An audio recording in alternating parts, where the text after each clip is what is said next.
ก็มาขึ้นอยู่ที่กอเกียงชัยจบยกแรกใครติดต่อก็ติดต่อยากนะแม่โอ้ยไปจบก็หลังบัดไปมานานรีบหยุดยกสองนะยกสองคนนี้ก็เองอีก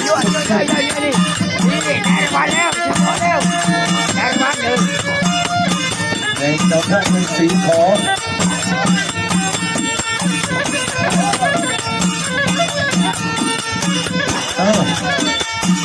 เริ่มหาช่องจอแล้วโอ้เกิดแล้ว2 เมตร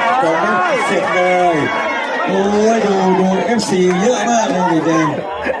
โอ้แบบนี้ก็จบเลยครับจบเลยได้แต่ไทยนะมวยน้อยสบันขอบคุณ